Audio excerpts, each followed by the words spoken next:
Good morning, cyber friends. This is Mitty Man coming back at you from Walker's Music. Yet another word for the day, Saturday morning edition. Yes, pretty day outside. We give God the praise and all the glory. We thank Him for life, health, and strength. We also thank Him from each and every one of you.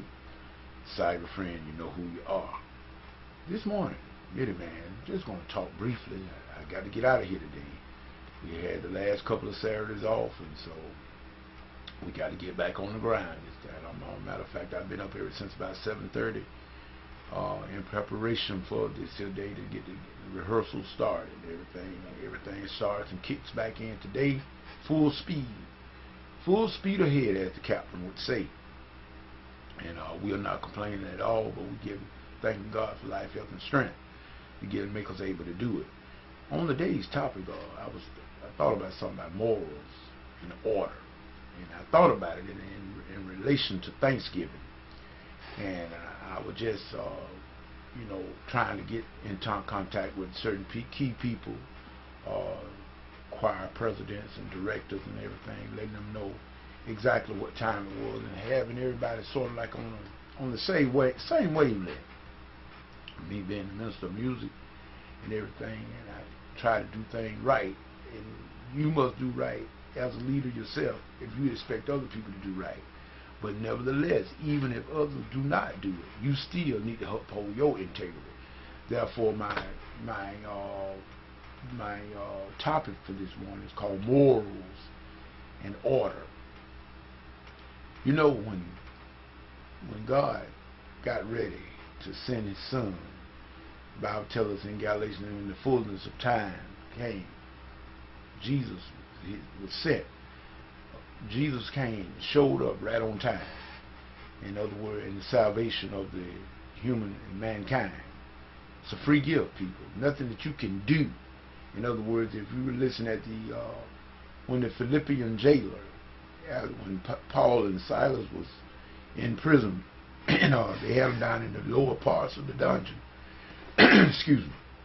And the earthquake came at midnight that Paul and Silas prayed, and they sang hymn.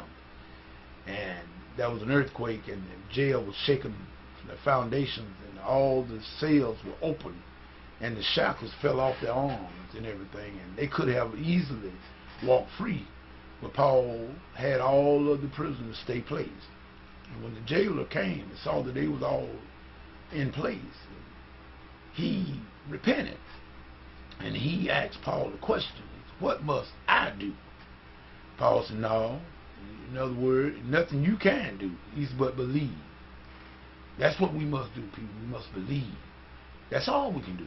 We believe on what Jesus done. And that's what gets us eternal life. What a great gift.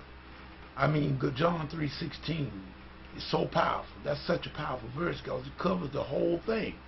In that one verse, it encapsulates the whole message of the gospel.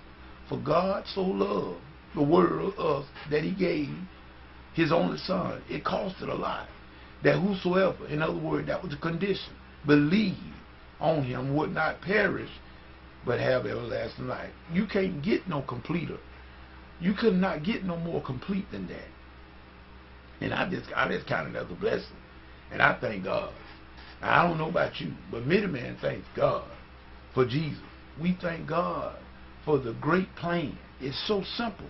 And you know what? Excuse me. This plan is so simple. A lot of people miss it. They want to do. Some of us, we want to be the one that do.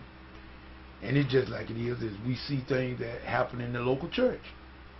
If you see it happen in the local church, you know, it's like a do or don't situation. In other words, like a competition. I got to outdo this one, or this one got to outdo me, and then, we just back and forward in that maze of confusion. When we all just need to rest in the Lord, for He has done the work, and all we need to do now is testify of that word and be a witness. Let our life be a witness of that word. Let our light shine that others may see the Jesus in us.